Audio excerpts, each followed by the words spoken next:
Why does the NFL catch rule make sense? And why is it also bullshit?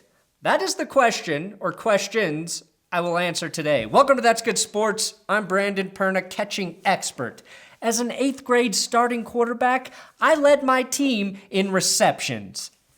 Think about that. Here are just a few NFL catches, all ruled differently over the last few years. What we would call a good old-fashioned mind fuck.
Gee, I wonder why we're confused.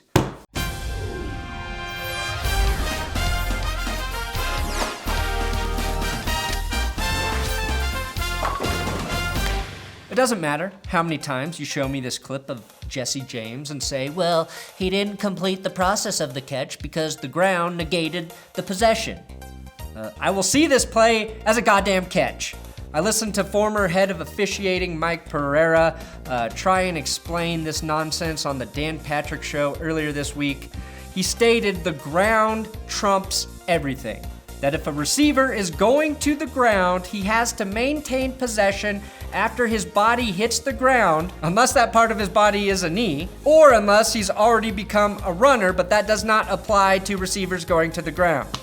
He says it doesn't matter that Jesse James' knee hit, that his elbow hit, and that he crossed the goal line with possession of the ball, or that he made a football move, because once his arms hit the ground and the ball bobbled loose, it's not a catch, even though he still kind of maintained possession after it bobbled. Which is important because Gronkowski did the same thing, and I think Taylor Gabriel, or whoever the Falcon was, did the same thing as well. They had catches, Jesse James didn't.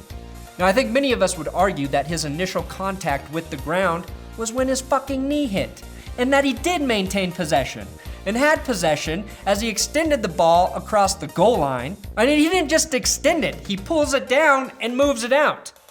He pulls it down and moves it out.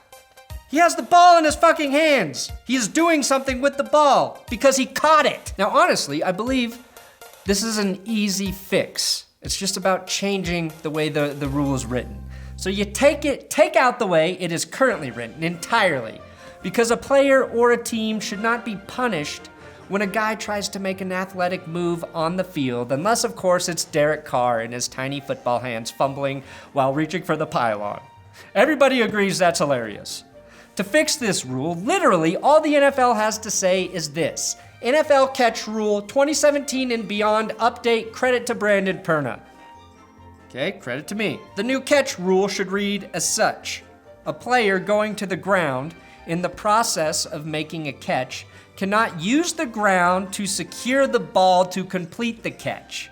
If the player, while going to the ground, has enough control of the ball to extend it or reach out for further yardage, and exemplifies that he has possession of the ball, it shall be ruled a catch.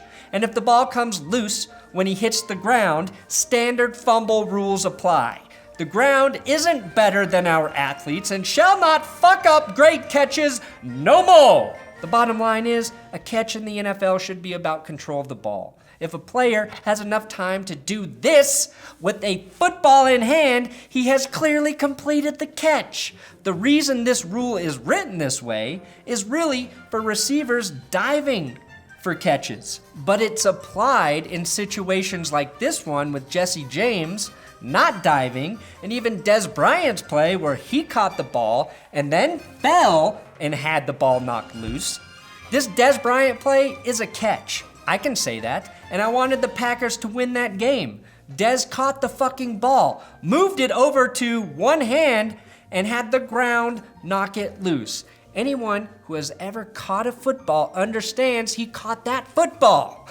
This is not about being shitty because the Patriots won, all right? I don't give a shit about that anymore. This is 100% about clearing up a flawed rule that takes great plays out of the game of football. If you are Roger Goodell and the competition committee, that is the last fucking thing you want to do. Remove great plays from the game because that makes the game better somehow.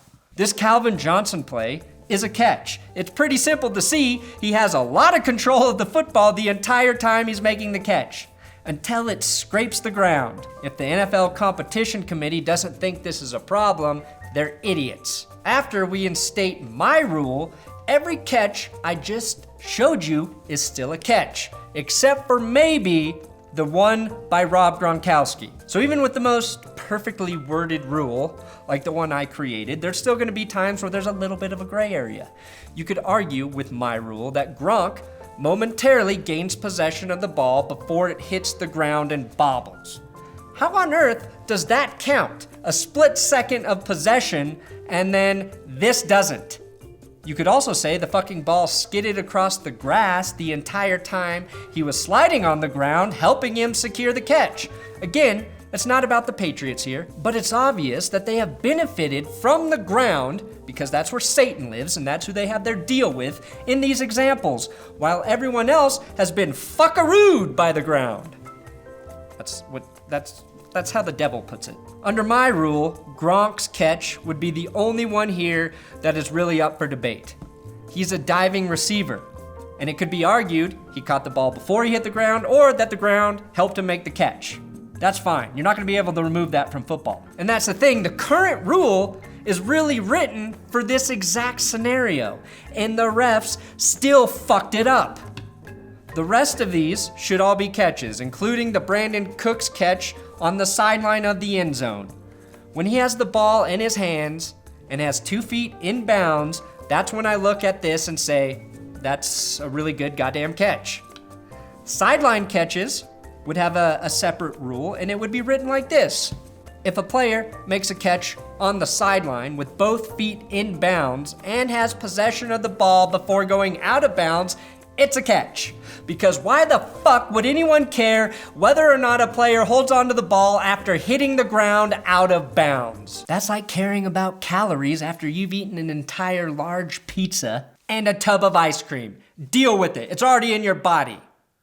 What happens after that is just shit. Every other football play is over as soon as you go out of bounds. So why the fuck would a player have to continue to hold on to a ball out of bounds? Doesn't make sense.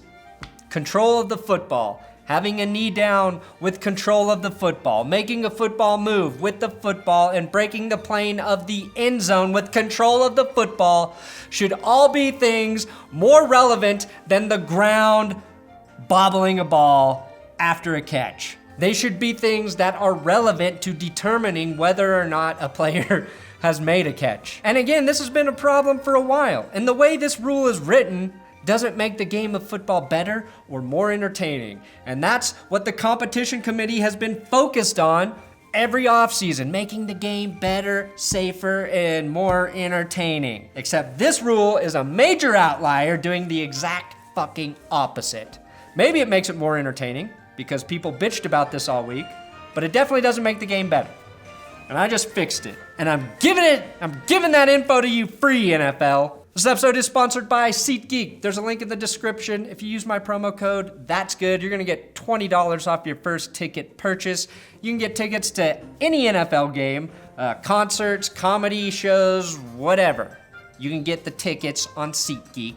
They rank all their ticket prices so you know what kind of deal you're getting. And if you use my promo code, that's good. You save money when you buy tickets.